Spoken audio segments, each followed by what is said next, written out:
So Ugandans are not saying no to taxes.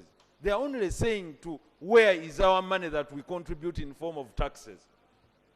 Uganda Revenue Authority intends to collect 32 trillion shillings sourced from domestic revenue, comprising of tax and non-tax revenue. Other sources include budget support from grants and loans of 1.3 trillion shillings and domestic borrowing of 8.9 trillion shillings. The Auditor General, in his latest report, he speaks about supplementary requests, and this is what he said. I want to quote him. Continued approval of supplementary budgets without a corresponding increase in revenue financing could be attributed to fiscal indiscipline. These are views of some MPs on the day the 72.136 trillion budget was passed. The sentiment that the 72 trillion budget by government is an overreach is a concern that has been passed from different levels of stakeholders across the country. However, one major concern that comes out is matching up the tax burden with inclusive and reliable service delivery. So those sentiments tend to make people really very agitated that after paying all this money, the least I would expect was a panel in a hospital. The least I can expect is a child to study, to go to school and study. So the government has not matched up, and it has added an injury to a wound when you hear all these scandals happening.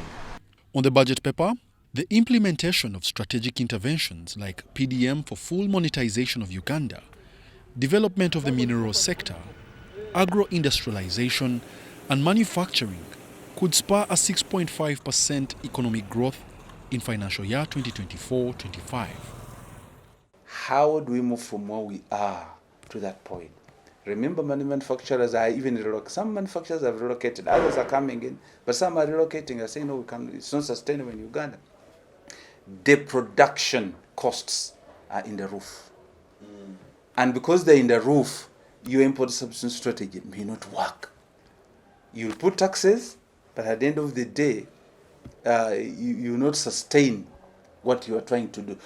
Civil society and academia cite URA's failure to broaden the tax register from the 3.5 million mark, but have suggestions. We can trade as a country. We have cotton, we have coffee, we have gold. Why can't government do business in these particular areas and raise money out of it? If I have 10,000 chickens and I'm getting a lot of eggs, why shouldn't I pay some taxes?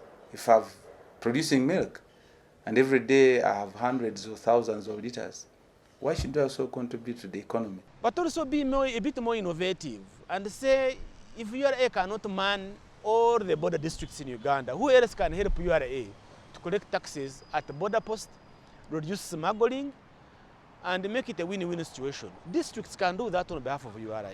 On overall, as the new financial year clocks, public expectations to fulfill all that's promised are high as they anticipate revenues from commercial oil and gas. Wadulo Makanod for UBC Business.